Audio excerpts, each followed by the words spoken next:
some in the church. First, that word first messed them up. First, apostles. Y'all see that? That God has set some in the church. First, apostles. And then what it says next? Secondarily, prophets. So apostles are first, and then prophets are second. So the chiefest office in fivefold ministry is the apostolic. Well, yes, that's got to be true because it's the first one mentioned. Okay. So that means that it's got to be the greatest or chiefest gift because Paul mentions it first. And then in Corinthians, he says it here again. He says first apostles, secondarily prophets. What is going on? So let's finish reading this verse. First of all, he says, and God has set some, verse 28 in chapter 12 of 1 Corinthians, and God has set some in the church, first apostles, secondarily prophets, thirdly teachers, after that miracles, then giftings of healings, of helps, of governments, of diversity of tongues. Are all apostles? We can answer that question, no. Are all prophets? No. Are all teachers? No. Are all workers of miracles? No. Have all the gifts of healings? No. Do all speak with tongues? No. Do all interpret tongues? No. So he's talking to a church, watch this, he's talking to a church that had the wrong understanding of all the gifts was operating in this church. Fivefold ministry was operating in the Corinthian church. But the greatest gift wasn't in operation. See, we think being an apostle was the greatest. That's not the greatest gift. Watch this. Let's keep reading. So y'all won't think I'm making this up. Let's keep reading. It really tells us really what the best gift is. He says, covet, go after the best one. It's good to be an apostle, but that's a greater gift than being an apostle. That's a greater gift than being a bishop. That's a greater gift. Watch this. He says, but covet earnestly the best gifts, and yet show I unto you a more excellent way. Watch this. He says, I'm going to show you a more excellent way to operate in your gift. So you won't have to be walking around with this mindset. Is my gift better than her gift? Is her gift better than my gift? You won't be focusing on which gift is the best gift or if that person's gift has more significance than yours. He says, I'm going to show you a more excellent way to make your gift equal in every gift that anybody got. I'm going to show you a more excellent way of causing your gift to function at a level because your gift just might be encouraging somebody. But I'm going to show you a more excellent way to use your gift to surmount anybody else's gift. And you've been called to encourage somebody. And you've been walking around here thinking your gift is less important because you ain't got a title behind you. He said, wow, that's it. You how to use the gift that you have of encouragement that ain't nobody got no title for. I'm going to show you how to use that gift to surpass every other gift. Watch this. He says, I'll show it to you a more excellent way.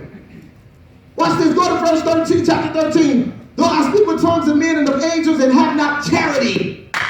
He says, love is the more excellent way. If you really love, through love will surmount any gift or title. Wow. I don't care what your title is. If love is not the motivation behind it, it has no effect.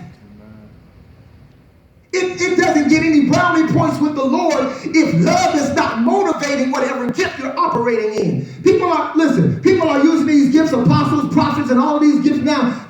Those gifts aren't motivated by love. They're motivated by self-glory. Right. That's it. Me being put up on a pedestal and people admiring me and not the Lord. People looking toward me and singing my praises and not the Lord. And I just mentioned him. That's how I just mentioned him. Yeah, he an afterthought. But they're singing my praises. So here's what he says, though I speak with the tongues of men and of angels and have not charity, I become as a sounding brass and a tingling cymbal. I'm just making a whole lot of noise. And though I have the gifts of prophecy and understand all mysteries and all knowledge, and though I have all faith and so that I could remove mountains, and have not charity, I'm nothing. Nothing. We know charity. He said, if love is not fueling my faith, if love is not fueling my gift, I'm nothing. Don't matter what my title is. If love is not fueling it, if it's not at the core of everything I do, doesn't mean anything. So you can go on and read that. But this is where they get the mindset of to be going after. Which ones seem to be more important? Because what it's really revealing is it's really my mindset concerning myself, not God. It's really revealing. If I'm going after the offices that I see that everybody seems to have prestige in, because people respect apostles, people respect prophets. They have a respect for, they don't, as evangelists don't even seem to get no respect. Especially if you're a teacher, and pastors are so mistreated. Yeah. And if you're a female, you got to be an evangelist. You can't even be really considered as a minister. You're an evangelist. They just made that a office for women. That's what the women did. She said, I've been called to preach the gospel. Evangelist. That's what they do in the Baptist church. Y'all know I'm telling the truth. That's what they do in the Baptist church. Right away, if she says she called to preach the gospel, she's an evangelist. That's what they do. All right? So, that's where they get this whole hierarchy of mindset. Now, let's go back to Ephesians. Because I'm going somewhere. I got to move. Let's go to Ephesians. What did I say? Chapter 2, verse 20? Yes, sir. Ephesians chapter 2, verse 20. Now, watch this, because Paul is getting ready to show us or lay it out to us why these two are mentioned first and second. Watch it. He says,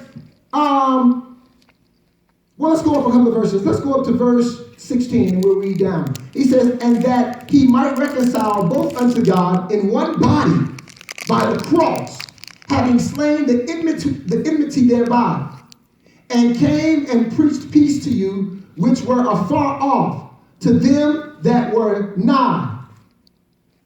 So he's talking about the Gentiles and the Jews all being called into. So through Jesus Christ, it gave the Gentile and the Israelites, the Hebrews, all access again to the Father through Jesus Christ.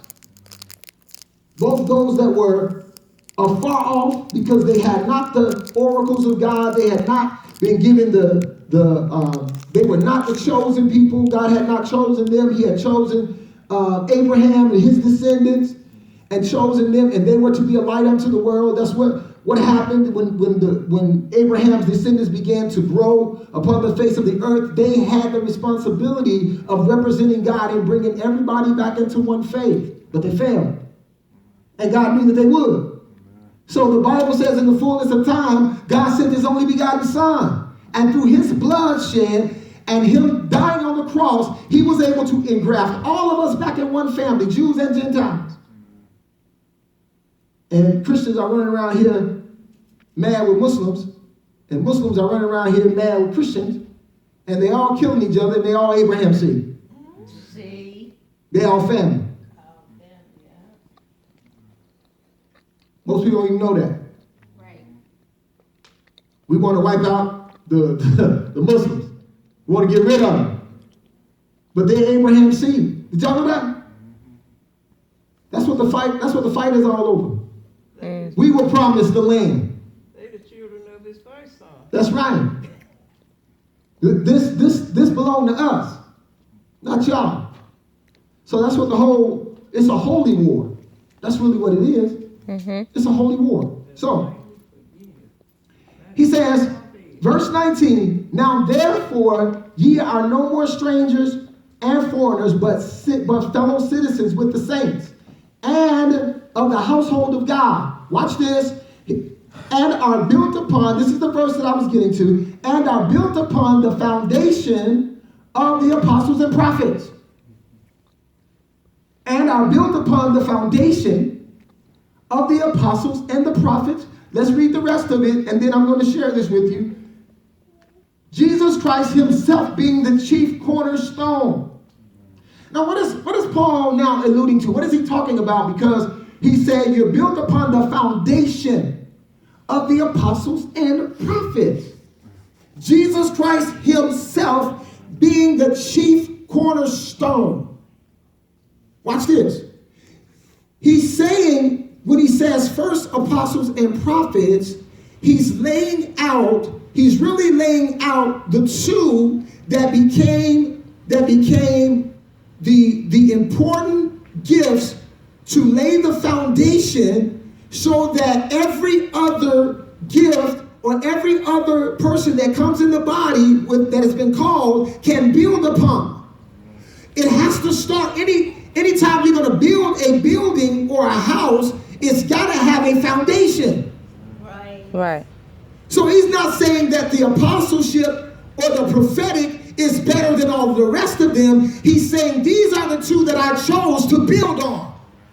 Okay. Not that they are better, but they are the two by which I began to erect my house. Not that one is a hierarchy, and so that nobody makes a mistake. Paul then says, don't forget, Jesus Christ is the chief cornerstone. He's the very foundation. They are, the apostleship and the prophetic is just the two that started the building upon the foundation. Because they're not the foundation. Amen? The apostles and the prophets are not the foundation. Jesus Christ himself is the chief cornerstone. He is the very foundation of the church. The church is built upon Christ, not some gift. That's it. That's it. That we call an office. It's built upon Christ.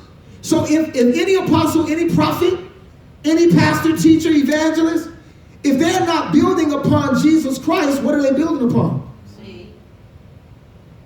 So those two was not meant to be first in terms of this is the hierarchy, then this gift. No, it is simply